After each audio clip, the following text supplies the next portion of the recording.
the audacity for any of them to think that we're not supposed to be upset or that we're not even supposed to ask basic, simple questions, that you're offended by the questions that we're asking.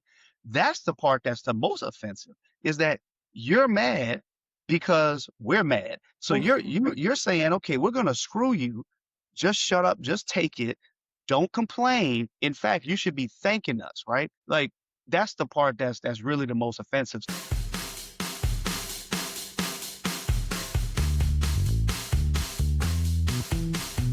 Welcome to Seriously, the podcast that dives into the baffling, We can't send them to a prison where there's animals, where there's livestock. the ridiculous, Like omelets better than sex. and downright unbelievable political climate in red states like Louisiana. So we can't go there. There's no vegan jail. Seriously. Seriously. Welcome to Seriously. We're your hosts. I'm Michelle. And I'm Ellie. And today we are really excited to have, we've been threatening this for several weeks during the session, but we actually finally got him. We have Louisiana State Senator Royce Duplessis, who represents District 5 in Louisiana, which happens to be both mine and Ellie's district. So we're so happy to have you. I'm happy to join, and I'm honored that you all asked me to be a part of this. Thank you. Well, as we talked about, we start our podcast episodes talking about the crazy stuff that's happened that has made us think seriously. We try to be polite and let our guests go first. So, anything come to mind for you this week or recently? Just one thing. I mean, it's so much. It's too much, actually. Yes. You know, I think my seriously would just be like all of it. But seriously, this week, a few days ago, I don't know if y'all saw this or not, but the one and only bill that the governor has vetoed thus far, because I'm sure there'll be several more to come, but the first bill that the governor vetoed was a bill that got unanimous support. It was passed without one single no vote in the Senate, without one single no vote in the House, and had 79 co-authors. And this was the first bill that he vetoed. And I don't know if y'all know what it is, but it was Senate Bill 125 by Senator Gerald Boudreaux. And it was a bill it was a modest bill that would have expanded the amount of time that wrongfully incarcerated individuals could seek compensation from the state. So right now the cap is 10 years, and it's either 10 years or $400,000, essentially one and the same. So I think it's $40,000 per year that you can claim compensation if you were wrongfully convicted. This was a modest bill just to extend it another 5 years, from 10 to 15 years. So most of the people who would have been able to apply for that additional 5 years are people who've spent 25, 30, 40 years in prison for a wrongful conviction. You know how hard it is to get out and prove your innocence and prove actual innocence and get compensation from the state. It's almost impossible. And especially that the way that they've changed the post-conviction laws recently. Right. So for him to do that, then I read the veto letter, and it's just, in my opinion, indefensible and truly shameful. And it just shows a deep, not only a lack of compassion, but a desire to cause further harm to people who've already been harmed greatly by the state. So I know that's kind of starting off deep, but that's the one that just smacked the crap out of me and so many other people, because again, not one single vote in opposition. Like, That's why I heard about that veto, and I don't remember the bill. I mean, I was out of pocket some of this session, as Michelle knows, but I knew it wasn't something that was controversial and had been talked about a lot. I didn't realize that it was unanimous, but I knew it was it has to be bipartisan to even get passed. And that was like the reporting on NPR.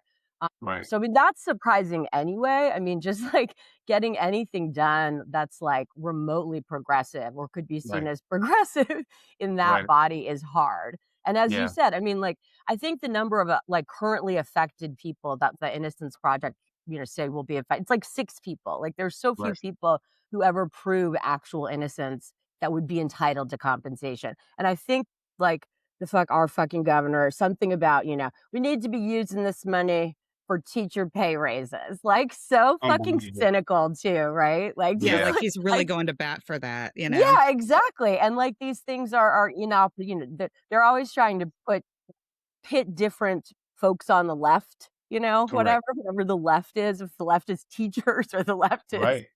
No. incarcerated people against each other. It's just, yeah, It's ridiculous. true. It's like gaslighting at its finest, right? Yeah, It's like, "Oh, no, we can't give a pay raise to this," or this not that it's a pay raise, this is literally compensation for being wrongfully convicted, so you right. Right. shouldn't even compare this is not like a pay raise for doing the job. So to even compare those 2 things is insane, but Yes. I can't begin to tell you the number of pay raise bills that made it through the legislature this year. Whole bunch of law enforcement Mhm. always, getting pay raises, and I mean, just I can Wasn't go there down the one list. to Assessors, wasn't there a pay raise for the governor? Did that pass? yeah, that bill did pass. I mean, Now, I don't know if he's gonna sign it, but yeah. But either way, it's just like to even compare those things is just I know. outrageous. I'm wow. glad you brought that up. I totally had forgotten about that again. It's like there's just so much Crazy. stuff, but I was just like driving somewhere and heard that on the radio, and I was like, "Oh my Yeah, god, here we go." Yeah. yeah. I It's mean, veto unanimous. season I mean, now, and again, when somebody opens up the machine for co-authors, they say co-authors. right? So this was co-authored by Democrats and Republicans. It was one of those few bills this year where people didn't make it was like, look, this is just the right thing to do. So Right. to go out of your way, yeah, to go out of your way to find a reason to veto it. Yeah, Was there any like did folks think that that was a possibility, or it just kind of came out of nowhere? came out of nowhere. Came out Yeah. of nowhere. Really, it really came out of nowhere. Yeah. Wow. All Well, right, Ellie, what do you got? my seriously is on the lighter side, which is, Okay. we got to do some stuff. And it also sort of came out of nowhere, but it's important that we also correct the record because last week then we may have besmirched the name of quite a few washed up stars who had signed up, or Mhm. so we thought, to play on the lawn of the White House for the 4th of July 250 celebration with, the cage fighting in the background and Trump and all the shit. And so it was like, a bunch of washed up stars. But basically every single one of them this week dropped out. And not just dropped out because, like, people have thought that it was, dumb and like not a good look, but because apparently the Trump administration tricked people. Like the contract that they gave to, like CNC Music Factory and Brett Michaels and whoever, all the other, like, I can't even remember, Michelle, you'll remember some of them. Then it did not identify this as the event. It like vaguely identified like something in DC having to do with the 4th of July. So Christina McBride put out like a whole statement being like, we were lied to, like we had no idea that this is what it was. So like it's so Trump administration, like everything about it. I mean, the whole thing was like so dumb to begin with, and like you're so proud of yourself that like people who have not put out any new music Mhm. and no one has heard from in like 20 years, like Brett Michaels, who was, last seen on like a really fun but somewhat embarrassing like reality show. But he was out. They were all out. And that these people are such fucking losers that they have to trick people. They have to trick washed up stars Terrible. to sign up to play at their party. So that's big seriously. But I don't want the names of these. I think there are only two. Flo Rida, I think, is still signed up. Oh, damn, Florida. Mhm. And I think it was Vanilla Ice. There was like literally two Yeah. acts. And I think that's who it is. I'm Yeah. really glad you brought this up, Ellie, because Jon Stewart did a thing on this Oh, week, good. and I actually have the video. Can I show a little bit of the video Yeah, of Jon yeah. Stewart's reaction to this? It's so good. Okay, here we go. I need some relief, and I'll tell you why. Because as many of you know, that big Freedom 250 concert that I'd so been looking forward to.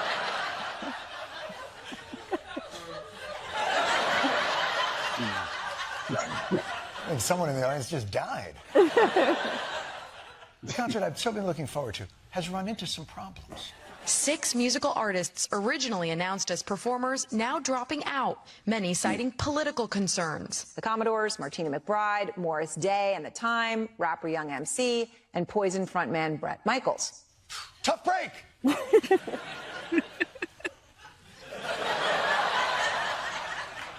Although at this point, wouldn't he just be MC?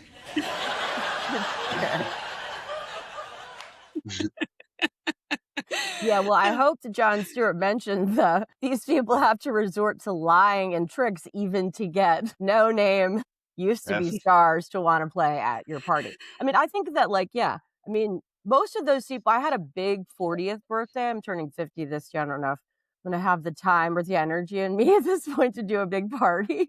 But I mean, I think that any human could get most of those people to play at their party. seriously. Yeah, that's a pretty bad word.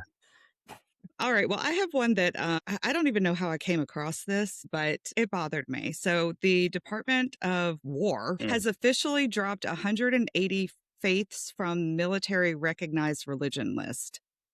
So, they've revised the faith codes and they have reduced the number of faiths that are recognized by the military from 211 to 31. Some of the ones that are now excluded are atheists, humanists, the Unitarians. I mean, we're going after the Unitarians. What's the standard? Has There's Hegseth no put out like a standard. robust No, this is just robust standard for this this? is just Yeah, huh. Hegseth. Wiccans, which okay, fine, whatever. I mean, I'm supportive, but I could understand, these Christian nationalists not wanting the Wiccans on there, but the deists. And so I just want our listeners to know that both Thomas Jefferson and Benjamin Franklin identified as deists, and then Thomas Paine and George Washington held religious views that aligned, pretty closely with deism. So what are we I'm doing here? surprised there's still 31 left. I thought he would have gotten it down to like 3, like the Well, big it's 3. basically like What I was thinking. Jews and Muslims, Yeah. and then all of the like Christian, Separate sects. yeah, all the Christian ones, yeah. So it's, I mean, what are we doing here? It's just They're it's really getting ridiculous. sued. I heard this is good though. That the Department of Agriculture and under Brooke Rollins, the freedom from the Ron Reagan guy who has the great commercials about the like Freedom from Religion Institute or whatever the fuck. But it's a good nonprofit, whatever it's called. Then they're suing the Department of Agriculture because I guess apparently like every agency is basically being run like Hegseth is running the Department of War, where they just go on like long Christian rants, like in official emails and in, whatever discussions with employees. So, Yeah. yeah. I mean, kind of the best though was a couple of weeks ago when Hegseth was giving some speech to the military, and he just decided that he would completely rip off the Pulp Fiction, the Ezekiel 25:17, which is like not even an actual passage in the Bible. That was a really big series. I don't think he knew. These people they're clowns. That's, they're dangerous, but they're also clowns. So, which speaking of people who are dangerous, but are also clowns, then many of your colleagues, in my opinion, fall into that category, and particularly with some of their actions this past session. So maybe that's a good segue. Yeah, let's get into it. So, I mean, Royce, okay, so our listeners, we're familiar, we're friendly. So, you have a long name, and with the title and everything, then it's going to be burdensome. So I'm just going to call you Royce. Please, That's okay. I want to. Thank you. Please call me Royce. So we invited you to come on mostly to talk about, the voting rights, what's happening with voting rights in the state right now, and just Jay Morris's kind of agenda to take power away from Black folks and New Orleans generally. And like I mentioned before we started recording, the only people really listening to this podcast are Morgan Lamondre, my dad, and then some, I guess a couple of Ellie's family members in Kentucky and a random person in Germany. So we want you to be candid and, feel free to be snarky if you want. At the beginning of the session, I think a lot of us were really excited to see your voting rights bill that you introduced. So I wanted to just start off by letting you kind of set the stage as to like what that bill was about and why you thought it was important for that bill to be introduced this session. Sure. So we did a state version of the Voting Rights Act. Several states across the country have begun introducing similar bills. A few have actually been signed into law, obviously only in blue states, but we saw this we saw this really being done in response to the fact that this case was before the Supreme Court. Calais was before the Mhm. Supreme Court. Had no idea that the decision would have come down while we were in session. But what I said the whole time, and I want to thank the Legal Defense Fund. I want to thank Power Coalition, ACLU, so many other groups that we worked with to present this legislation. It was pretty early in the session, maybe like Mhm. the third week or so. It was very early in the session. Was that regardless of how the Supreme Court was going to rule, I was still holding out hope. And looking back, I don't know why, but I was holding out hope that the Supreme Court could just like do something wild and crazy and actually like do the right thing, you know? So the whole premise wasn't even really to expand voting rights. It was really like just setting a floor. It wasn't the ceiling. It was like, this is the floor. We respect people's rights to vote. We're going to protect what's already in place. So let's say, for example, in some parish, there's an election coming up, and they want to close precincts, or they want to make some last minute changes to how people actually show up to vote. Well, there would have to be a process in place. You can't just do this, right? Mhm. It was really going to try to put into state law what we saw get lost when Section 5 was gutted in 2013 in Right. Shelby County, just to put some protections in place. We were going to set up a state commission where we no longer have pre-clearance through the DOJ, but it would have just given us a little bit more safeguards. But more importantly than the technical components of the bill, it was really a value statement. Yeah. It was where we stood as a state. And of course, Louisiana has never been, well, in recent time, I should say, really been trying to do anything to expand voting rights, except for, I think, in 2018, that's when we restored the right for people with felony convictions to be able to vote after 5 years. And I want to say we extended the early voting period like one additional day for presidential elections. But outside of that, it's just been a fight just trying to Mhm. preserve what we have. So it was really an opportunity for us as a state to say, do we care about people's rights to vote? And of course, we already knew the answer. The bill died in committee 4-3 on party line vote, which interestingly, we're in a climate now, as y'all see, my Republican colleagues, they don't even have the respect for the bill enough to ask questions or to Yeah. state on the record what the concerns are. And my guess is that's part of their whole legal strategy, is to not say anything, not to reveal anything, just vote, keep the debate to a minimum. We come up there, we give our testimony. People from all across the state come and testify for hours, and they just vote. So that's clearly a strategy decision that they've made. But the whole purpose and the premise was to give them an opportunity to say where they stood on voting rights. And if they were going to rule in Calais the way that they did, just like with other bills that we know passed decades ago, like trigger laws as it relates to Yes. abortion rights, it was going to be like, all right, if they gutted the Voting Rights Act, which they did, we would still have protections at the state level, because this Right. whole Supreme Court has been like, we're just going to leave it up to the states. So it was like, look, we don't have to wait for Calais. We can decide now where we stand as a state. We don't have to wait. So if they do gut the Voting Rights Act, we can still say this is where we stand as a state, because the Supreme Court's now kicking it to the states to decide. So that was my retort to anyone who ever asked the question, well, why are we doing this now? Why are we waiting? There was no way you could have told me that just a few weeks later, the decision would have come down, and we've had probably one of the most historic sessions, if you will, as it relates to voting rights and the impact it's going to have, not just on the future of this state, but on the future of this country.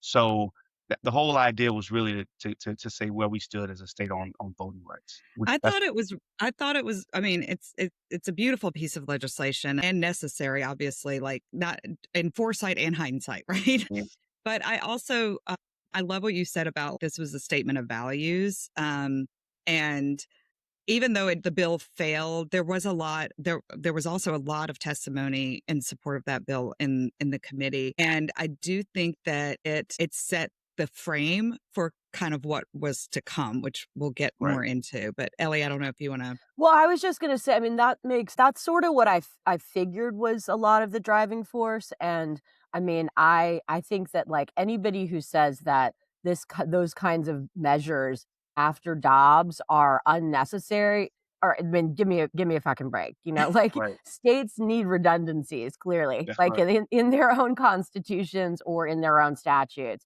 with Right. what we have come to believe, even though all of those rights have been chipped away over time. We've also Right. now seen that, like, there's no reason to believe that on the federal level, they won't just be taken away. And we saw it obviously with voting rights within a few weeks. Yeah, so some redundancies are necessary, actually. What did you hear, either behind the scenes or in committee, if at all, I guess, about why people? Because I could also see these assholes, though, being like, this is unnecessary. And then, of course, within a few weeks being like, oh, Yeah. awesome, now we can totally take all of this away. Yeah. Sure. Sure.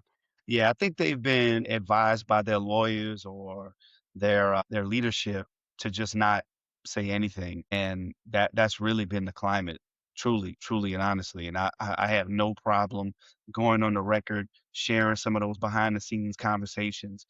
But in this case, there were pretty few. We got every I think just every member of the Black Caucus and my white Dem colleagues all co-authored the bill before it was signed. So we wanted to make a statement coming in. It Right. had maybe like 40 co-authors, I think, coming out the gate, but there weren't many reasons or rationale given. I know, like in the past, when I brought big pieces of legislation that it's really hard to come up with a good argument against. I will hear the most outrageous reasons as to why they won't support it. That didn't happen in this case, honestly, and it's unfortunate. But I think that's one of those clear examples of where they don't have a good excuse. They don't have a Right. good reason or rationale. It's the climate that we're in, and they're showing up and they're marching to the orders that they're given. Well, not two things. Number one, it does, considering a lot of the shit that does come out of these people's mouths, like it is, Right. it is, it is like Yeah. interesting that they know that like you're just going to sound like a fucking racist. Like that is all that is going to, that's people are That's going it. to literally hear. And so just Yeah. say nothing. Yeah, And yeah, literally, secondly, yeah, that is the approach that they've taken on this. They're mhm, like, "We yeah, don't say anything." hmm Again, if I was bringing a bill to say, give cities the ability to set its own minimum wage, I mean, or anything, they would just go apeshit with reasons or oh rationale in yeah. terms of why, right? Or anything, and give And any other, criminal but on justice. this Some of one, your criminal justice bills have been that way too. Yeah. yeah, yeah, but on this one, I mean, you could hear a pin drop, and they literally don't say a word, Well, nothing. the second part to me for that is that one of my general annoyances, as Michelle will know, and she feels the same way, is that the fucking right is very good at following lawyers' advices and Yeah, getting in line to the marching orders, whereas our side is not. As someone who is right. trying to sometimes Yeah, get the marching in yeah. order, then, I'd agree with that. folks on our side Yeah. cannot follow the fucking script, like literally even when they have a fucking script. So just saying. It's true. Yeah. Yeah, I agree with that wholeheartedly. Yeah. Let's talk a little bit about what Jay Morris was trying to do before we even got Mhm. to the redistricting. And we have talked about this on the podcast, and we played some of the exchange between Morris and Senator Gary Carter Yep. in the hearings around the criminal clerk of court and Yep. the other bill to reduce the number of judges in New Orleans. Yep. And I was not following those super closely because I'm, we have a lot of other stuff that we're paying attention to during the Sure. session. And I just happened to sort of see a clip of that on social media.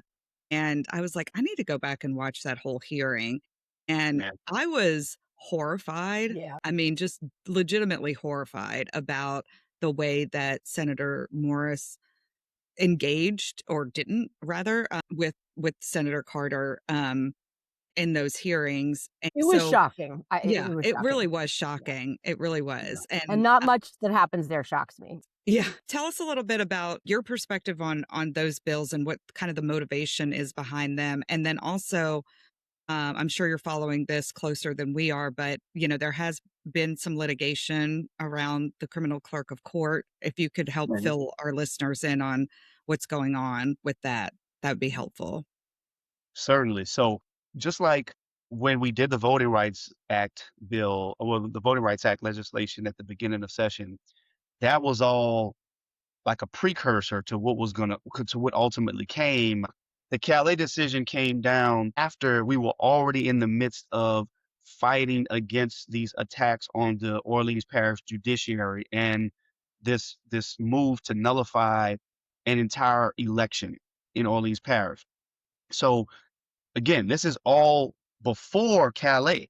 Hmm. But when you connect those two bookends, what Mhm. you ultimately have is a larger theme of denial of representation Yep. and to take away the voice of people. Yes, black voters, when you single out the fact that black people make up 1/3 of this state and the second majority black district was drawn to give black people representation, and the fact that New Orleans is a majority black city, 70% of the Sure. people voted for Calvin Duncan, but not just black people. We're talking about all of the white I mean, Democrats and Michelle and I, maybe some yeah, yeah, Republicans who Raise exactly. my voted hand. for Yeah, right. same. Yeah, So we're not just talking about denying black people the right to vote. We're talking about denying a whole lot of people's voices and perspectives. So going back to what I believe the motivations were, because again, what they were saying the motivations were was economic efficiency and resources and right sizing the court, making New Orleans like everybody else. Cases are down in Orleans Parish.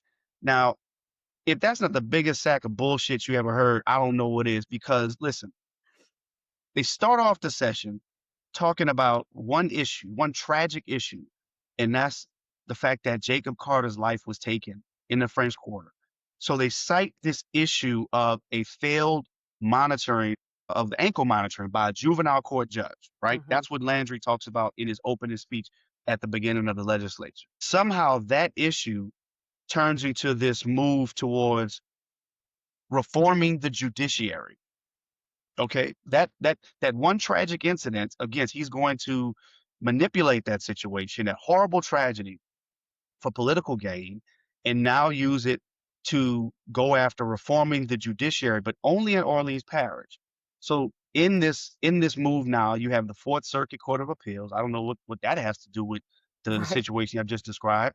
You A have lot of municipal. liberals, a lot of black lady liberals are on that court. That's what that has to do with Oh, Roy. well, I mean, yeah, I mean, if you just want to get straight to it, then yeah, I mean, thanks for cutting. Sorry, yeah, I mean, we just want to get down to it. So I have this poster in my office, and it's an image of not all, but at the time, all of the black elected judges throughout the state of Louisiana.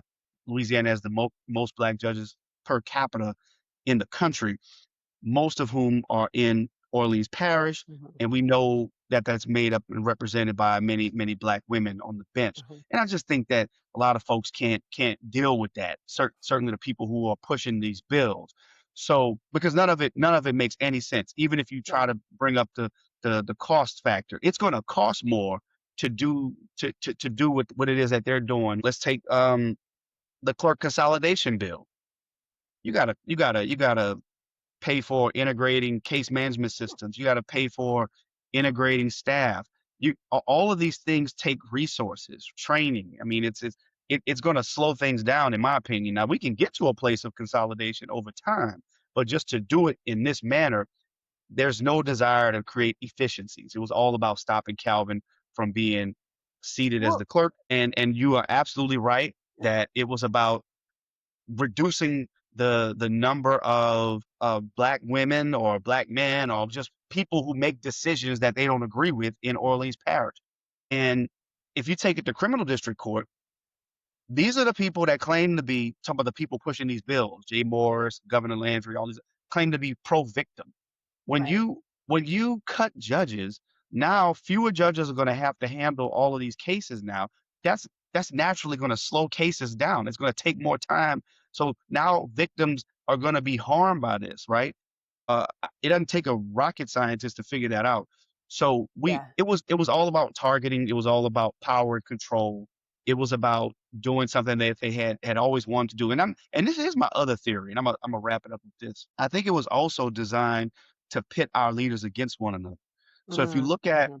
some of the fallout that happened from with the clerks bill in particular, you have Calvin Duncan and his supporters, which I am one of them. And then you have Chelsea Napoleon and her supporters, which I am one of them. These are two Agreed. Yeah. duly Yeah. elected Same. Yeah. individuals who did not ask for this. Mhm. After all this happened, you started to see a lot of like infighting amongst some of the different supporters and groups out there to villainize one another. Well, certainly there was an effort to try to villainize Chelsea, and I think that was also part of their play. And that's going to Mhm. happen now in criminal district court for those judges, those sections that were cut. Now these judges have to decide what section they're going to run in. And that's also pitting leaders against one another. So I think that's another play that's being implemented from Baton Rouge. So I think that's all part of the motivation too. But Mhm. you don't respect your colleagues enough to say, hey, just a heads up, this bill is coming. You got a senator from North Louisiana who has nothing to do with what's going on in all these parishes to bring these bills. It wasn't coincidental. It wasn't random. It was a targeted hit job.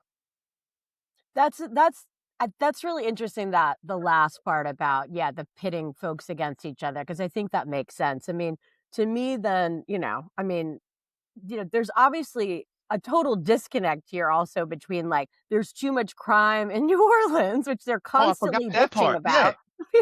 It's like, So much bitching about, yeah, how there's too much crime and Jason Williams isn't doing a good job and we're not prosecuting enough people, we're not throwing people in jail long enough. But like, how then, and even as you're saying with the incident with the ankle monitoring, like, how could possibly having fewer judges or fewer folks running the criminal district court, how could that help with that situation? And then it's of course completely it's also, completely disingenuous, yeah, so and totally it just disingenuous. shows you that it was not done in good faith.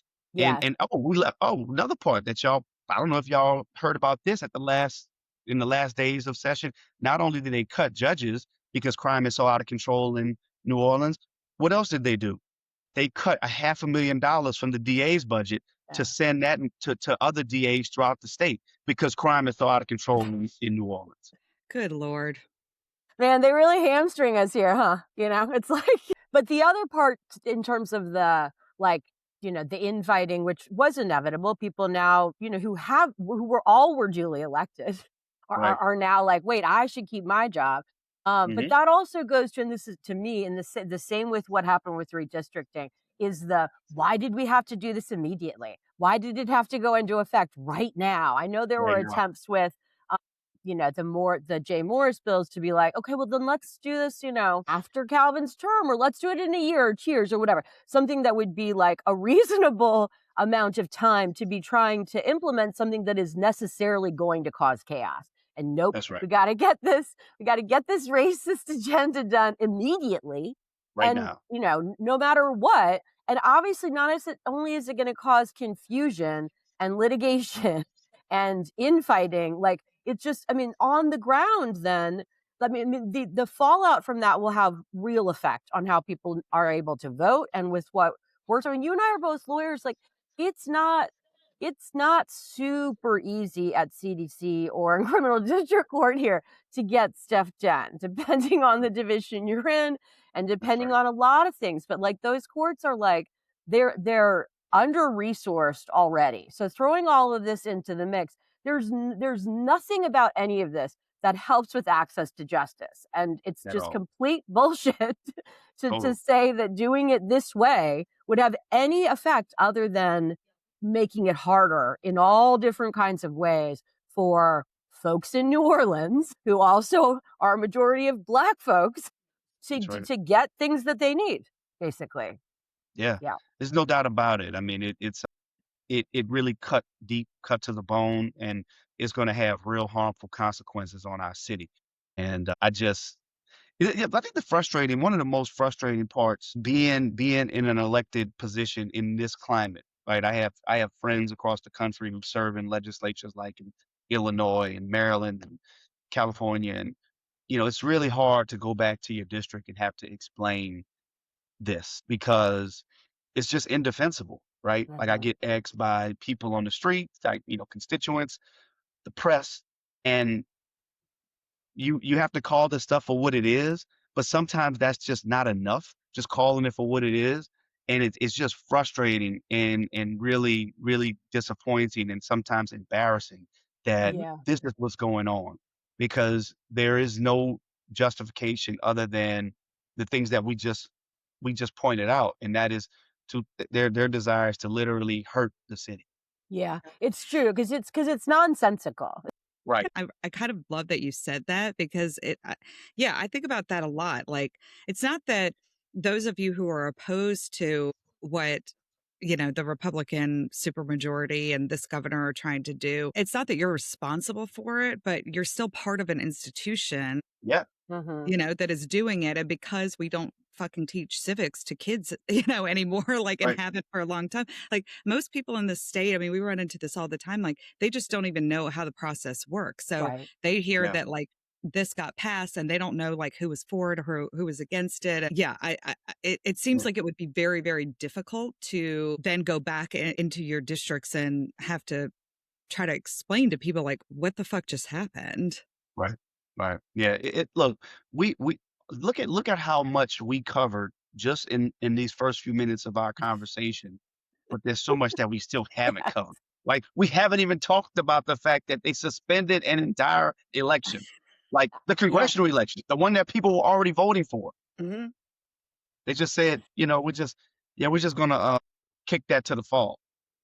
Yeah, Yeah. well, let's get into that then. I guess just last point on that is that I mean, even for people who are in the know, I think it's just sort of easy to be like, you're supposed to protect us. It's your job Right. to protect us, your Right. constituents, and that didn't happen. And I'm sure Yeah. that weighs on you. I feel like this is a lawyer all the time, where it's like, girl, you know how hard I fought. And like and not just at the legislature, I mean in all, with just like, litigation cases that like Yeah. doing the best you can when you're up against difficult odds, like that's all we can do. Yeah, So and yeah. I guess for those who aren't in the know, and I agree wholeheartedly, Ellie. Like for those who aren't in the know of where we are, just in terms of the posture, because the question has to be answered. Okay, what's next? Hmm. What's next? So the bill went through some really expedited litigation, or not the bill, but the process, if you will. There was some expedited litigation. If we're talking about the clerk's bill, there were several lawsuits that were filed. There was one filed in state court and there was one filed in federal court. The state litigation got expedited all the way up to the Louisiana Supreme Court, who recently ruled by a 4-3 vote that the legislature had the authority to do this, which is just insane that our Supreme Court would do this to our democracy and Yeah. basically throw out an entire election. They know that they're wrong, and like the U.S. Supreme Court, I guess they've decided they're going to do the bidding for the governor, just like the U.S. Supreme Court's doing the bidding for the president, and it's just really, really unfortunate because this is bigger than just Democrats in New Orleans not getting what they wanted or what they voted for. This really just it undermines our entire democratic process. So they ruled that the law is constitutional, that the legislature had the authority to stop this man from being seated after he was elected, but before he took office. And Hmm. they also said that there could not be a special election held, which is something that the city was trying to do. It's my understanding that the city has applied for a rehearing. I don't know if it's going to be granted, but that's the current state of affairs there. With the criminal district court judge reduction bill and the Fourth Circuit Court of Appeals judge reduction bill, I don't know. I don't believe that there's any litigation associated with that. It Mhm. just came down. It appears as though the three judges at criminal district court now have to decide if they're going to run for reelection, and if so, what section they're going to run in. And that's kind of the state of play. With the traffic and municipal court and the juvenile court, that I guess you could say a little better because at least those judgeships go away at based on attrition, either retirement or resignation. Okay. No sitting judges are basically saying your section's going away. All right. And just for the record, I want everybody to know this. I'm for efficiency. I'm for us doing the proper analysis to determine whether or not we have too many judges and whether our judges are being efficient. But just not in this way. That's not what was done here. And that was a point that you and others made in your questioning Senator Morris on these bills. If you saw a problem, why didn't you just come talk to us about it? We could have sat down and figured this out together. Like, but Right. he didn't do any of that. No. I mean, he Right. wasn't Yeah. interested. He had Well, an and I agenda. mean, as I've said this on the podcast before. I mean, there are big problems at those courts. Like, I don't think any lawyer who practices here would be like, That's right. everything's going great. There's no even reason to think about making changes. Right. But this is obviously not designed, particularly happening midstream, to Right. be, implemented, if not even how it's intended, to have any Yeah. sort of effect that's going to make things more efficient. It's absurd. The whole thing is absurd. Why do you think this is what I'm confused about? Do do you think that the legislation on the criminal clerk of court was particularly targeted because of who was elected, because Calvin Duncan was elected? And if so, why? Like, I don't understand. I do. I Okay. absolutely do. Now, there have been efforts to consolidate in the past. 20 years ago, right after Katrina, there was a huge push to do a lot of reforms in New Orleans, and we saw a lot of it. We saw consolidations with our 7 assessors being consolidated into one. You saw consolidation from a criminal sheriff and a civil sheriff into one. There were efforts to do this. I don't know exactly why back then the clerks consolidation didn't take place, probably because they figured it would be costly and inefficient. But when the move was made in this instance, I'm pretty certain it was done because of who was elected, because Mhm. of who Calvin Duncan is, because of his story. If you remember during the election, there was a lot of debate, discussion, and even some litigation around Calvin Duncan and his story. The attorney general got involved. There were threats made, and there was a lot of things going on in the not so background, if you will, Yeah. that showed that people up at the state level had a real issue with Calvin Duncan. Now, they'll never publicly admit that, Right. but it was pretty clear that if you all won't even let this man serve one term, this is not about getting it right. This is about stopping this person from taking office. And there's no doubt they seized on the moment, they seized on the opportunity to do it, and they were successful at it. And I never thought I'd see anything like this. We've seen attempts, like when Trump lost when he lost back in 2020, we saw what he did, right? Chaos went down. But for our leaders to basically nullify an election based upon who the individual was, I think it set such a horrible precedent that we don't even know what the consequences are going to It's be. But it was also, I definitely mean, because it was Calvin, without a doubt. it's I hadn't Okay. really thought about this before, but I mean, it's also just so stupid and petty. I mean, let's just be honest. Like, the clerk of court for the criminal district court is basically a ministerial job. I mean, it's an important Exactly. job, Yeah. but it's just like making sure that like the machinery is running, that cases are getting Yeah. allotted, that documents are getting like filed. Like, it's not like, oh, we don't think this, formerly incarcerated person should be governor. I mean, which Right. obviously that, no would that wouldn't be okay. But it's not even that important of a job, I guess is what I'm saying. Well, Correct. For to them, Calvin for it them to be, was, and of I do. course, but I Yeah. mean, it's so petty and Right. bizarre I that like, understand what you're saying, Ellie. Like, it's like to expend this much capital and to yes, divide a city and a state like this, like over a clerk's position, which is certainly important. But when you compare it to all the other things that we're dealing with right now, it is just the definition of insanity. And yeah, yeah, I mean, it's just really, really sad. And again, they'll say, "Well, we didn't know who Calvin Duncan was. This has nothing to do with Calvin Duncan." My deal is just be honest. Just say it. Just be honest. Just say, "Yeah, we didn't want to see Calvin Duncan." But to come up with all of these other excuses just adds insult to injury yeah. because I mean, there's gonna be more litigation.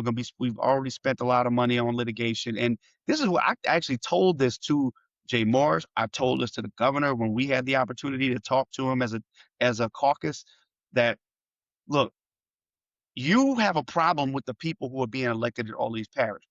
You think all these parish voters are going to stop electing who they want to elect? So you can cut all the judges you want. You can stop Calvin Duncan this time, but you think they're going to be future elections. And the Mhm. people of Orleans are still going to choose the voters who appeal to their values and who appeal to their issues. So this really makes no sense what you're doing. I mean, if No anything, they've doubt. galvanized us. Correct. You name a martyr.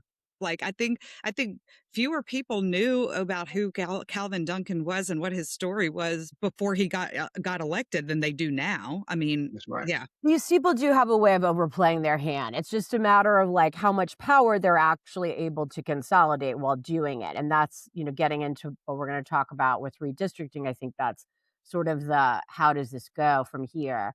But Yeah. yeah, I mean, I guess the reality is they didn't like the symbol of it. They didn't like the symbol of a person like him Yep. holding public office. And so they wanted to, let everybody know that, that's not something that is encouraged or maybe even allowed around here. Yeah. yeah. Correct. Well, we'll get into the next topic, but I will just say this.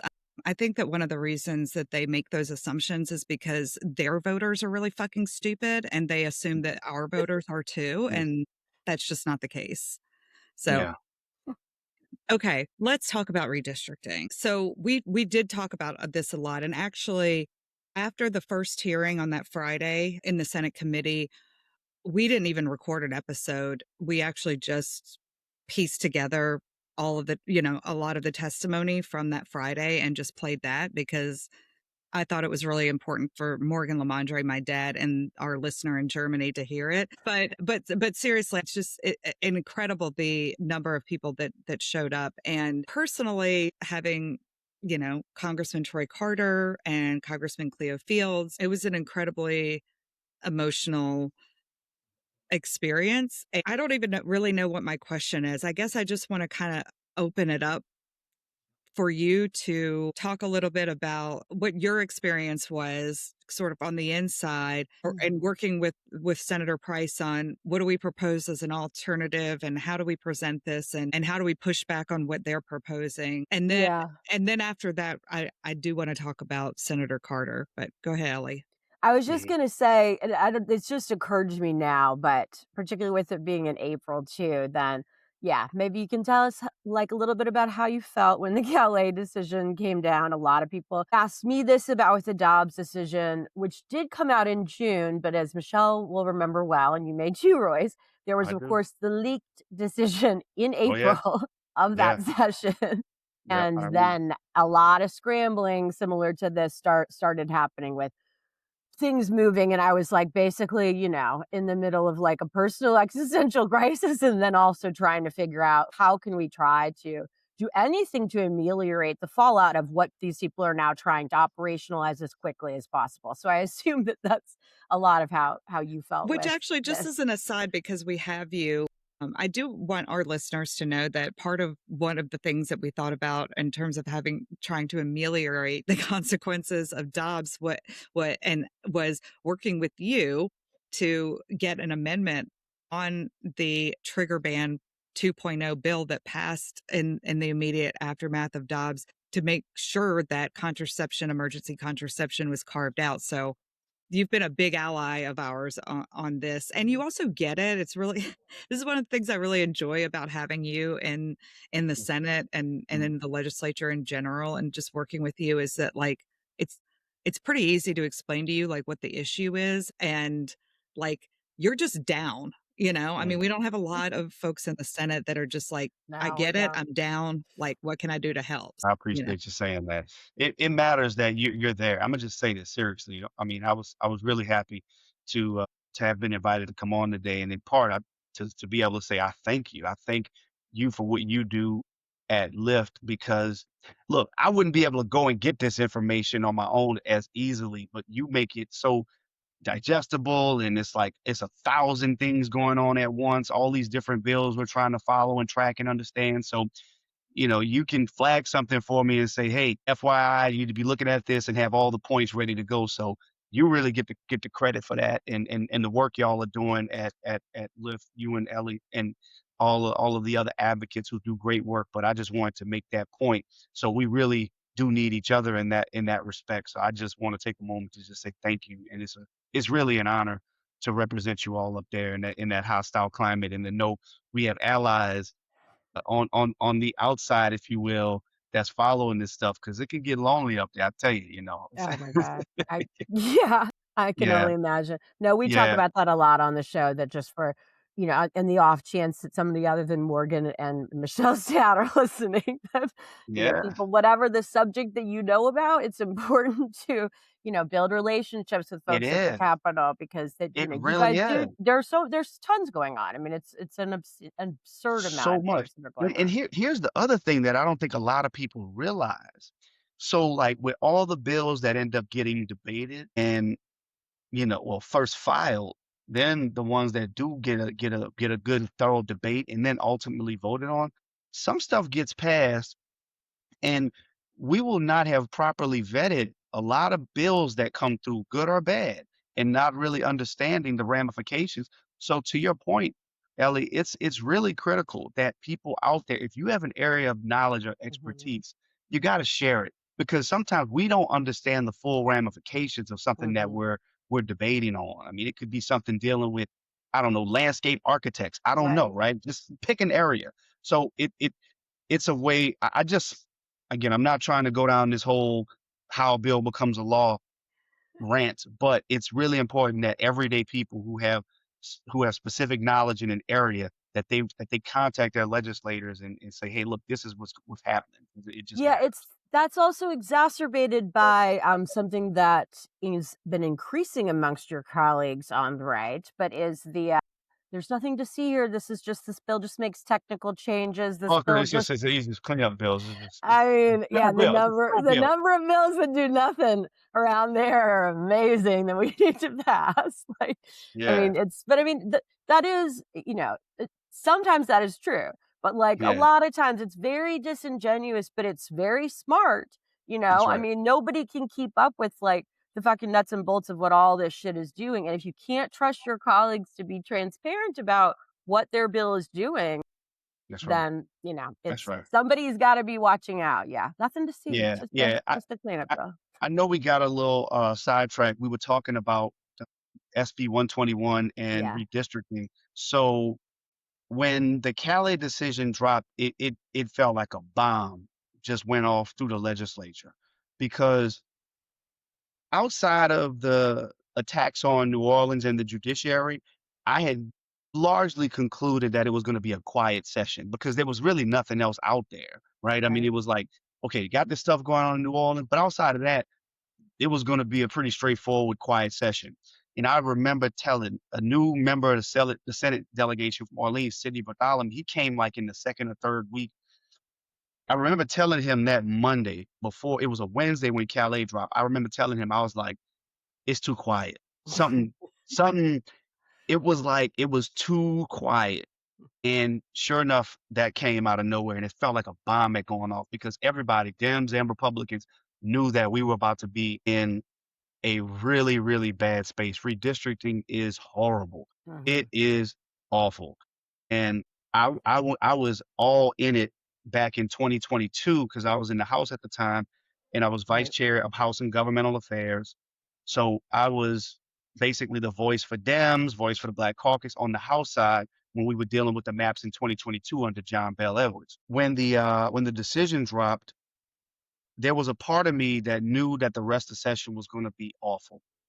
But there was also a part of me that just was still holding out hope that, look, there's no way that they're going to try to do this right now and Right. rush it while a current election is already underway. I was like, there's just Yeah. no way that they're going to try to do this. And I tell you, within like an hour, they were already like saying, yeah, yeah, that's just a party primary. We're just going to just nobody's really worried about that anyway. So we're going to just do it now and have the maps redrawn for the fall. And that's when I knew we were going to be in for one of the worst sessions ever. So there was a lot of talks like behind the scenes around whether there would be this effort to pit Troy and Clio against each other, whether the district would be primarily anchored in New Orleans or whether it would be primarily anchored in Baton Rouge. And it was coming from all angles. Everybody was like, well, it's gonna be a showdown between Troy and Cleo. Again, going back to the whole thing I was saying earlier about pitting leaders against one another. Yeah. It's literally like been their play for a very long time.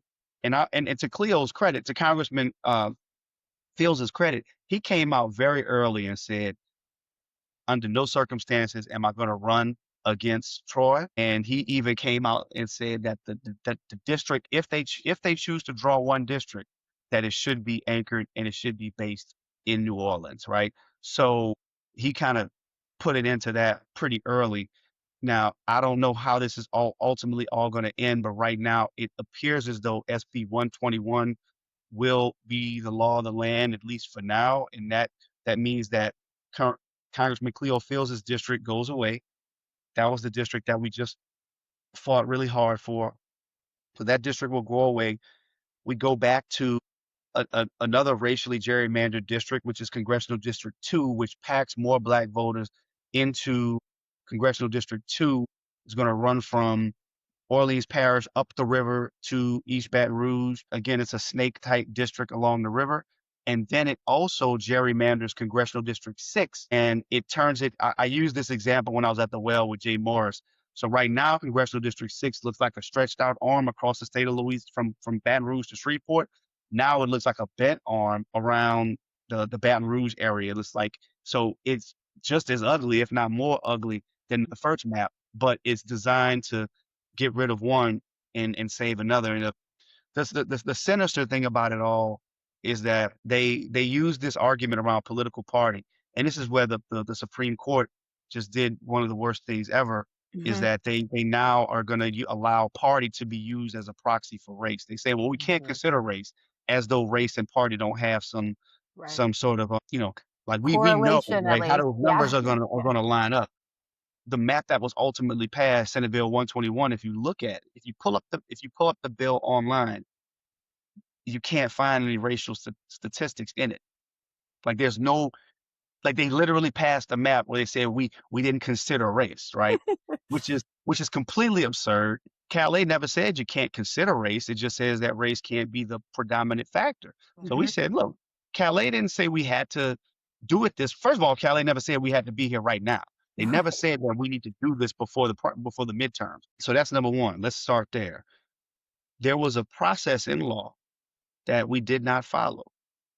When you make a change, when you suspend an election, when the governor exercises his or her emergency powers to change or postpone an election, there's a process that was supposed to have been followed, and the state of Louisiana didn't follow it.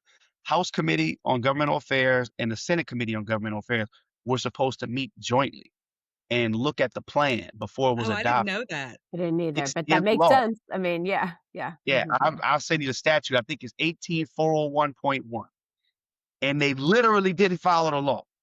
Okay. What So are laws, Royce? Come on. yeah, it was law. Yeah, yeah. And this is the party of law and order. But they didn't follow the law. So here we are. And they passed the map claiming that they didn't look at race because, race no longer matters in America, right? We have arrived, right? We've achieved Dr. King's dream, right? And As we where could tell race, in the South, right? We yeah, could of tell. course. The We, South, we, the we, South, as soon as the Supreme Court greenlit it, then like the majority of the, former Confederacy moved as quickly as possible in the middle of elections to try to, yeah, get rid of Black people's voting power and, get rid of all their sort of political rivals. So yeah, yeah. it seems like we're just, in a Yeah, totally yeah. different So time. that's where we are. Look, they cut back one, and there was this attitude that, well, you should be thankful we're not cutting both. But as you already pointed out, the plaintiff in Calais has already said that they intend to pursue more litigation because they didn't make it a 6-0 map where it's all Republican, and that they didn't eliminate Congressional District 2 as well. Yeah. But that's where Yeah, we no, are. I said that Michelle was rightfully saying with the Senate committee just how disrespectful it was that they didn't allow, both bills to go to the floor. They could have voted them down anyway. And I was like, Right. no, they think that they did us a favor by even considering at all in Yeah. committee that like, well, maybe we won't, just get rid of all representation for New Orleans and for Black people for now. Yeah. That's the favor. Yeah. Yeah. And another question Michelle had asked earlier that I didn't address was what we were trying to do with Senator Price's bill. So in 2024, he and I presented a bill that was just a better map. It was just a better map, hands down. It did not focus just on race. It considered all of the redistricting principles, which are contiguity, communities of interest, keeping them whole, fewer split parishes, and compactness, right? So where you can look at a map and rather than a district looking like this or looking like that, or some fingers along a map, that it actually looks like it's supposed to look like, oh, this is what a map should look like. That's what Senator Price's bill looked like in 2024. So we basically came back with a version, an improved version of that when the maps came up for debate in committee. This was an opportunity for us to like you said, just have a real discussion, have a real debate, and just kind of smoke out the lies. Like Yeah. this is not the only thing that we can do. Yo, Right. first committee meeting, that was the one that all the 4 congressmen came, and this was in the history of our state, the only 4 Black people ever seated as Congress in the history of our state, right? Now we're doing better than some other states. I think South Carolina and Mississippi have only had like 1, but yet and still, it was there to illustrate the power of this moment that we're in. So you had hundreds of people, hundreds. I've never seen this many people show up to testify on any issue. And I've been up there about a little over 8 years now. That first committee hearing, I think, went on maybe 10 hours. All right. And that was just the hearing portion of it. Then we'll probably get into this. I think, Michelle, I know you mentioned you want to talk about my colleague, but I end up getting put on the committee for the second hearing. That committee hearing started at 7 p.m. and we stayed in there and voted at 4:35 a.m. And I can't tell you how inspired I was and how motivated I was just to see that level of commitment from our people show up and say they're not going to be denied. You're going to hear what I have to say, and that meant a lot to the process, I believe. And it wasn't in vain. It was unbelievable. It was. It really It was. is. I mean, particularly with like all the bullshit with, changing the date, like switching. I mean, so many bullshit things to like try to make it harder for people to get there. And people were determined and motivated. And as we've already joked on the podcast, I mean, like, I'm not overly impressed by the work ethic that I see around that body most of the time. Like people taking off Fridays, people like Right. never working late in the day, basically. But Right. yeah, like the Right. like when it's important, when we need to fucking disenfranchise people immediately, We're then committed. We'll we'll stay up work till till 4:30 4 in the o'clock. morning. I work till 4 in the morning all the fucking time. Like those people aren't working till 4 in the morning. Except Right. when it's really important. These are the things that show what our values are, right? Well, and I was joking with Ellie because I've never thought about it that way, Ellie, but you are absolutely right. Sadly, you are absolutely right. I never even thought about it, but it's so true. well, it's Yeah. funny too because I was joking with Ellie that like, poor Fessy, like, I mean, he was like basically napping through the last like 3 hours. And I think that like, somebody just nudged him when it was time to vote and woke him up. All right, well, let's talk about Senator Gary Carter because I have a lot of feelings about this, Royce, and we Mm. haven't done a deep dive on this. We did let our listeners know that he resigned from the committee, and we've been pretty honest about what we think that he was given the opportunity to resign, which basically means, he was forced to resign from the committee. Mhm. So I was there that Friday. I was also there that Tuesday, but Senator Carter did not say anything in that committee that wasn't blatantly obvious by the record, and so blatantly obvious that before that hearing, I had even said on our podcast, that like all the evidence points to Jay Morris being racist. No, Hmm. Michelle And did like a deep dive on this where she I went did. through on the record Right. like Jay Morris's voting history on things. I mean, And Yeah. yeah, it wasn't just even this session. I went right. way back, I went 5, 6 years back and looked at bills that he had introduced to prohibit the development district, the South Side Development District in Monroe from Mm, levying taxes in order to support economic development in the South Side of Monroe. I'm from Monroe. I know who mm, lives in the South Side of Right. Monroe. It's Black people. That's where the Black right. people live in Monroe. I mean, you can read Isabel Wilkerson's The Warmth of Other Suns, like her description in that book Yep. of Monroe.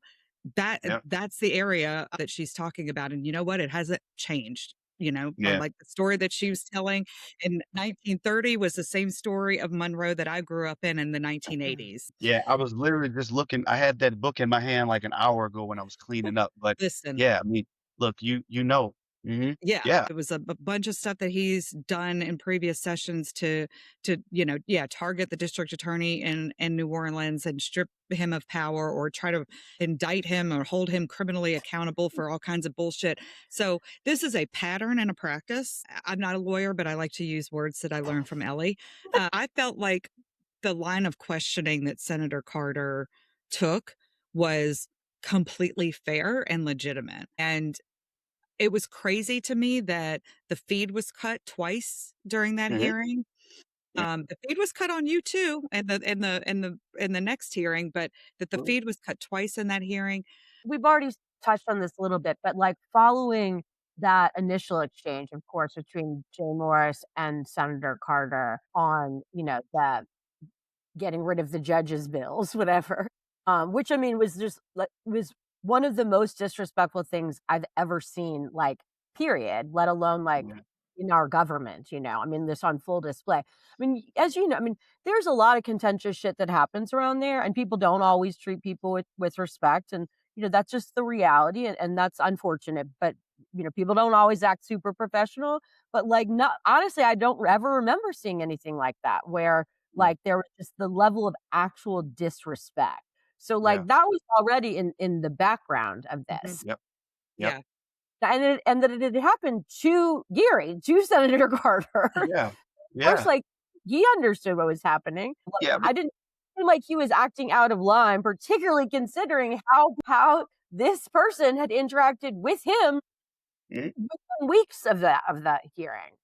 Not Yeah. only was it not inappropriate for Senator Carter to be questioning Morris the way that he was, but the way that Morris reacted to him, as Ellie's saying, in previous hearings, but then in that hearing, and also the way that Morris reacted to the audience in that Mhm. hearing, to me was way more inappropriate.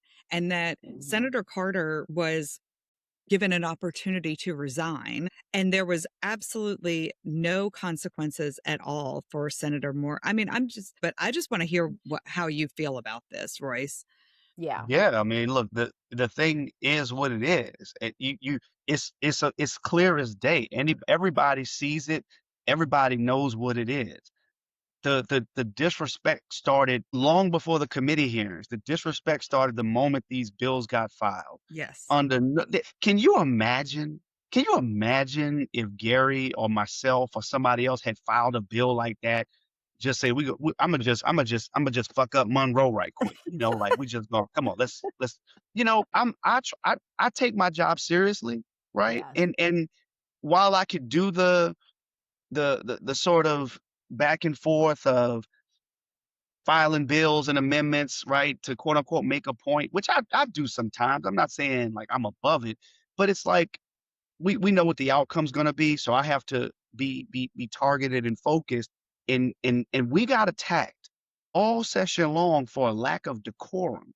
Where's the decorum in screwing around in people's districts like this without even talking to them? Thank And you. then publicly saying, I don't have to talk to you. That's what he told Gary in the first committee when they were just Mhm. talking about the New Orleans but specific bills, right? Then when we get to what they were doing on redistricting, the audacity for any of them to think that we're not supposed to be upset or that we're not even supposed to ask basic, simple questions, that you're offended by the questions that we're asking. That's the part that's the most offensive, is that you're mad because we're mad. So you're saying, okay, we're gonna screw you. Just shut up, just take it.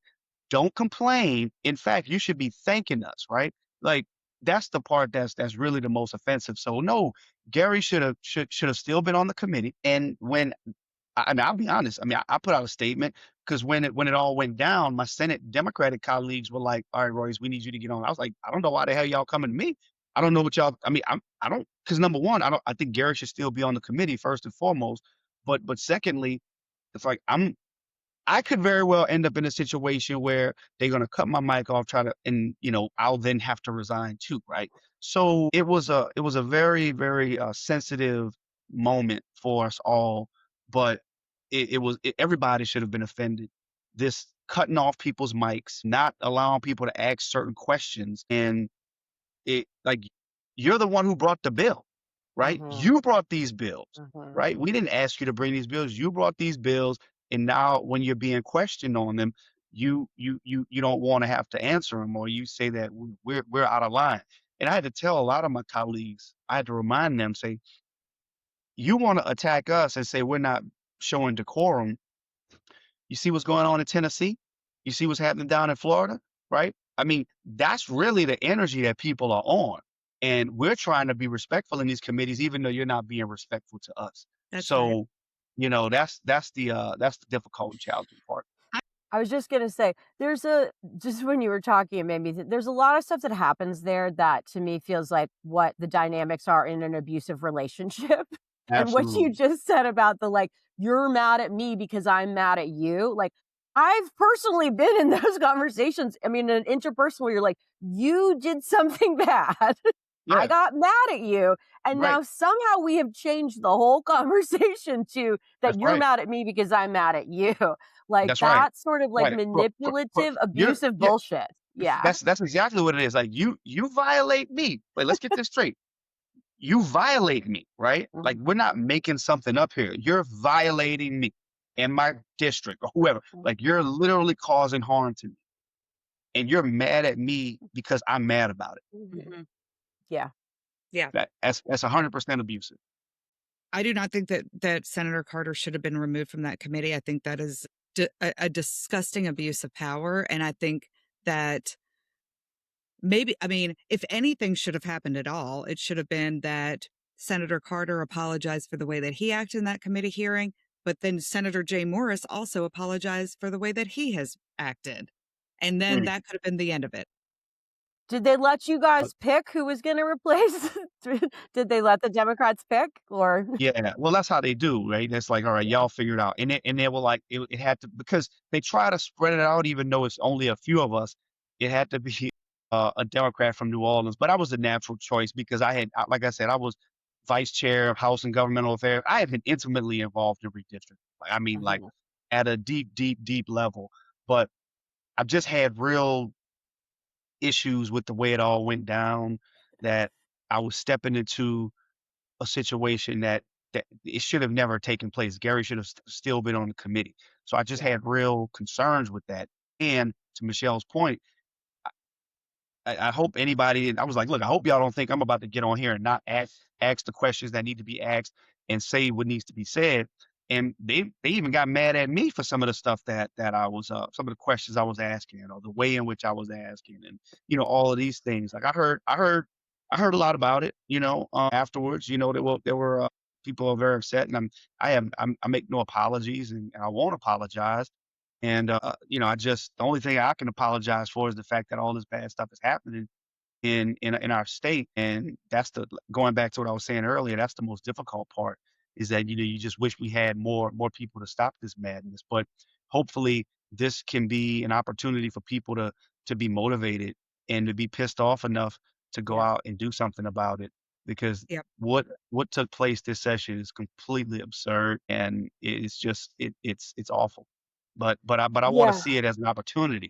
opportunity for us to This is turn this thing around. it's a I teachable know. moment. Yeah. Yeah, Yeah. well, I mean, and we've talked about a little bit on the show, and it's just, it's going to be a challenge for a long time going forward about, For sure. does this motivate people? Does it motivate Democrats? Does it motivate Black people to vote harder? Or does it make people, just feel very resigned? Both of those things Right. are natural to me. I mean, Yeah. I think and hope that it will be, the former and not the latter, but like that's Right. hard that's difficult to keep up too, that Yeah. energy when you feel like that, like, you're being systematically disempowered. Oh, for sure. Yeah. And I Absolutely. wanted the last thing on this, I think, or maybe it's not the last, but I think is that because I don't even really know the fucking deal, but like the Supreme Court this week, we talked about this last week a little bit, that like, okay, we'll see what's going to happen. There's an appeal of, the 11th Circuit decided that the Alabama map like was still intentionally discriminatory and so was unconstitutional. Wait, can I Which just say had, exactly what they said? Because this quote is really good from that yeah. opinion in the 11th Circuit. I pulled it up, Ellie. That they said that the Alabama legislature's map was, quote, tainted by intentional race-based discrimination, and that's why it violated the Constitution's guarantee of equal protection under the law. Right. Right. So exactly. So Calais, supposedly left the door open for challenges that are intent based, right? That this is Right. it's not, de facto discrimination, it's de jure. It's on its face discriminatory. And yeah, of course, not just with the Voting Rights Act, but with our actual constitution. So, Mhm. and notably, I didn't realize this last week we were talking about, Michelle, but that fucking panel of the 11th Circuit, 2 out of 3 were Trump judges. So these aren't like some like woke libs that were trying to like, poke in the eye of the Supreme Court, or, just the snowflakiness of, which is actually what is happening, as we saw with the Jay Morrises of the world, who could be more snowflakey. Absolutely. But anyway, Absolutely. so the 11th Circuit says, nope, like this map, it is discriminatory, and so it's unconstitutional. So then the Supreme Court this week weighs in and says, nope, you guys, this map is fine. And I haven't read the per curiam, as usual on the shadow docket, but as were predicting last week, did like a slap down, of course, to the 11th Circuit too. Like, you guys aren't following our instructions. I mean, I think it's very disturbing that this quickly that the Supreme Court is willing to basically pull the rug out from the like very, very flimsy possibility that was, supposedly remained after Calais, that there Right. might be an avenue to legitimately challenge, Well, yeah, because these like, kinds of maps on a race basis. yeah, because Right. Calais, they refused to be honest about the fact that they were just overturning the Voting Rights Act. Right. Even when, an appeals court finds intention, we're still going to be like, no, that's bullshit. Like, we don't agree with it. As I said last week, I was like, I don't know what the evidence is in Alabama, or know like what it's, obviously, again, 2 fucking Trump appointees thought it was strong enough that it showed intent. But I don't know what, the intimate facts of it. But like, I think I mean, again, in such rapid succession, before the election, so quickly Mhm. after Calais, I mean, I think it's very, very disconcerting. And I haven't heard many people maybe talk about yet, like what this next great, signal is from the Supreme Court. Oh, it is deeply concerning, but it's just been blow after blow in rapid succession, right? Hmm. So I don't know, and this is just a Hail Mary on my part. And I haven't dug deep into to the decision from the Alabama Yeah. maps, but this whole concept of intent, my hope is that their silence and like their attempt to pretend that they're not looking at race and that race is not a factor, that some of the brilliant lawyers who are going to be litigating this for years to come can successfully make the argument that this actually was intentional. This Hmm. was clearly based on intent by the fact that they're trying to deny that they had no knowledge of race or how it would impact race. Again, it's a Hail Mary, but it the recent decision as it relates to Alabama is very, very concerning because it's Hmm. like, where does it leave us? And I Yeah. and I don't know the answer to that right now. Well, yeah, and also, I mean, I think that one of the things that's like really upsetting about this is so again, I'm not a lawyer, but Ellie's taught me very well. So, this Purcell principle about like how courts shouldn't weigh in when you're super close to an election. We just did that in Louisiana a few Yeah, years, like the we Yeah. now. they're perfectly fine with it. Yeah, like in Louisiana, and then here, I mean, and here in this Alabama case. So basically, what they're saying is that the Purcell principle still stands. The courts can't weigh in. So states can do whatever the fuck they want to do, and the federal courts are powerless to do anything about it. Like, the states can do Yep. it, but if Yeah. litigation's brought, the Purcell principle says that federal courts can't step in and block it because it's fucked up. Like, Right. that's what's going Which on. we'll see what happens, of course, when blue states go the other way, right? Right.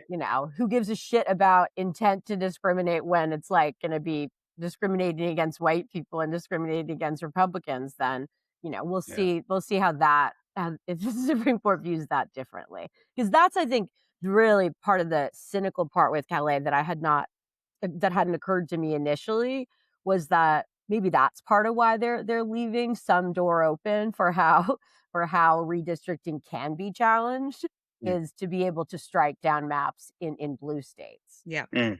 Yeah. Yeah. It's a wicked race to the bottom, and Yeah. I have one last question to ask you before we let you go, Royce. Are you going to run for governor against Landry? it's not something that I've given any thought to at this time. I don't have any plans to do it. Let me just say this. I'm honored and flattered that you would ask me that. I have not given a literal thought to that, but somebody certainly needs to do it. Somebody certainly needs to do it. I'm honored that you would ask me that question, but at this time, no, it's not something that I'm planning. We do need somebody to try to challenge the autocracy. Yeah, and his numbers aren't great from what I'm hearing. I mean, he's struggling even to get the youth vote in Greenland. Even with all the promises of cookies and all the stuff that he's Right. doing there. Yeah. You want a cookie? Yeah, you want a cookie? Royce, thank you so much for coming on and Wow. doing this. Yes. Thank y'all. I'm honored. Y'all are great. Really, really grateful for y'all, not just to be on for today, but the work y'all put in every day that a lot of people don't see. But I certainly do, and I'm grateful for it. Thank y'all. Thanks, All right. Royce. We'll talk to you soon. All right. Talk to you soon. All right. Bye. That was good with Royce. It was great. I'm really happy that we had him on. I think hopefully he'll do it again with us. Okay, I have two things for you. The first one is that we did a little letter writing event in Baton Rouge this week where we invited some of our supporters, people who've been coming to the Capitol with us throughout the session and been paying attention, and we gave them an opportunity to write some letters to representatives on the various issues that we've been following. And I just want to read one of these to you. Sounds good. That we got. I'm going to keep this person anonymous. Okay. This is to Representative Cruz. He's also a redneck, by the way. 100%. Dear Representative Cruz, I just wanted to thank you for your tireless dedication this session to solving problems nobody was asking you to solve. At a time when Louisiana faces challenges with education, healthcare, insurance, crime, and just about everything else that causes people to move away, it was reassuring to know someone was working hard to make sure elected officials spend one less hour every year learning how not to sexually harass people. That's leadership! Exclamation point. I wish you continued success in your ongoing quest to identify the functioning politics and make them slightly worse. Sincerely, someone who appreciates you making next year's election mailers easier to write. That is good. That is good. That's a really good troll. I love, it's just really in keeping with you and me and just like the level of sarcasm too. That I love that the tone is like just perfectly spot on. I love it so much. I think I'm actually just going to photocopy this and send the photocopy to cruise because I want to keep this original for posterity. It's so good. You'll have to tell me offline who this This is anonymous a person is. actual card. It's got a That's chicken on it. cute. Oh, like a lot of thought went into this too. It's really Well, good. I made the chicken cards with my Cricut I because see. I'm crafty. Okay, so the session ended on Monday. The last 5 minutes of the session in the House, Representative Kim Coates, which our listeners may remember as the infamous deliverer of the chemtrails bill last session, which legitimately I was disappointed we didn't have more fodder from her this session to discuss, but she did not disappoint. Everybody was ready to fucking go home, and she asked for a point of personal privilege on the floor to deliver this message. So I'm going to play it for you, okay? Yeah. Members, I rise in this body today to let you know what's going on with one of Louisiana's oldest and most important agriculture industries. You all know that I support the dairy industry. Back in 1940, Louisiana had more than 105 dairies. By 1995, it had fallen to 655. And now we probably have less than 45 left in the state. At least 22 parishes have lost their dairy industry. I'm not here to assign blame. I'm here because Louisiana has fewer than 45 dairies left. We can no longer afford to lose even one more. Every dairy matters. Every farm matters. Every family matters. Members, this is not about politics. It's about whether Louisiana intends to have a dairy industry in the future. Look at all the rednecks coming to her Because support. once these farms are gone, they're not easily replaced. If we want to have local food production, strong rural communities, and family farms to remain part of Louisiana's future, then we must pay attention to what is happening today. Oh my God. I mean, so yes, like it was like the redneck call went up, and then like Jody was right at her side, like right away. Then McCormick, I mean, like she was almost in tears talking about that. It was a tearful appeal.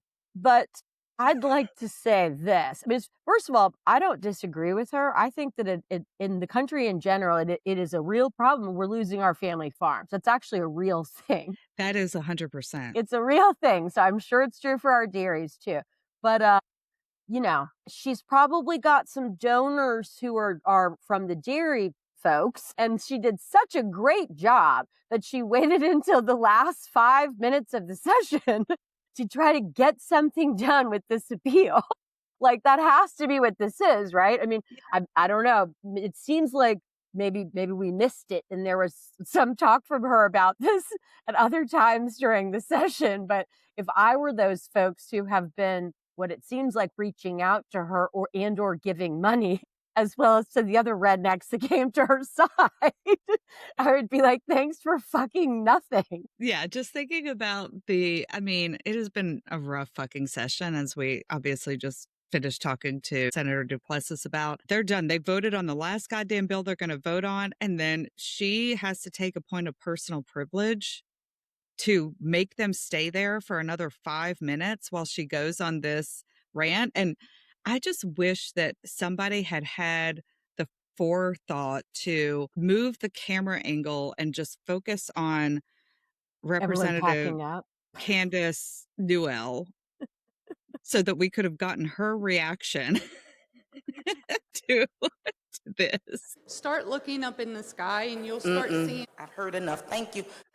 I wish that it was just one of those, you know, sometimes on C-SPAN where they'll like sort of inadvertently flip to the gallery and you'll see that there's no one there, that this like, you know, purportedly fiery speech is being delivered to a room of no one. But yeah, all the lunatics come up to surround her, you know, to support her in this. Anyway, it's just, I mean, it's just again, I don't know. She's not somebody we follow all the time, but this is like if I were running against her, this would be just exhibit maybe Z, I don't know, but of like you are not an effective legislator. Like, if this was important, then maybe you should have brought this up before and not as probably like a point of personal privilege, maybe as like, some sort of like policy that you're trying to do something about or opposing things that, would hurt the local fucking dairy. It was the perfect way to end the session. I loved it. We It have is our perfect. text thread of all the other advocates. So I wasn't paying attention to it, but the text thread started to blow up with like, oh my God, Kim's on the floor talking about dairy farmers. Crying or about to cry. Yeah. All dairy matters. I know. I mean, that is like, did she come up with that in the moment? I guess probably. Oh, Oh my Lord. God. These Well, people. Anyway. yes. Oh, that's good. It's good that, that it ends on an absurd note, honestly. Like I do want to give her a appropriate. little bit of credit for that. Yes, for just like sending us out with like not a bang, but a wallop, like wah, wah, wah. 100%. 100%. Anyway, I couldn't let you go without sharing that with you. Wow. I thought it would be really great. These people are fucking absurd. I mean, it's like from the malign to the ineffective ridiculous. Like it's just yeah, they are Yes. nothing short of absurd. Yeah. This is your government at work, people. That's right. Anybody who's thinking about maybe running for office, like the competition is not stiff. These people are not doing a very good job. That is true. That is true. You apparently don't have to be particularly responsive to the communities that you're crying on the floor about either, that like are so important. So don't have to be smart, don't have to have good priorities, don't have to be, keeping your constituents in mind or your donors. Like just like you just have to be like have a pulse and get enough money to cobble together, some signs, I guess. I don't know. Yeah. Yep. Okay. So I don't know what we're going to do next week, but in the coming weeks, we are going to have a couple of guests on. We're probably also going to take some sporadic breaks in between. We need some time off. Yeah, we need a little, decompression. In the meantime, Ellie, yes, tell the people what they're supposed to do. They're supposed to be subscribing, and you got to tell me, Michelle, if more people are subscribing. If we're getting any more subscribers, because otherwise we're going to have to, rather than some carrots, we're going to have to figure out some sticks, what we're going to do. We're going to have to figure out what the consequences are. But for now, we'll stay with carrots. Yes, we would really appreciate more subscribers. So please subscribe. Also, yes, as we've said before, rating and reviewing is helpful. And we like just hearing what y'all have to say. And then, tell your friends, tell your enemies, listen to the show. Okay. Well, thanks, Ellie. Talk to you soon. Thank you, Michelle. Thanks, everybody. Thanks, Bye. everybody.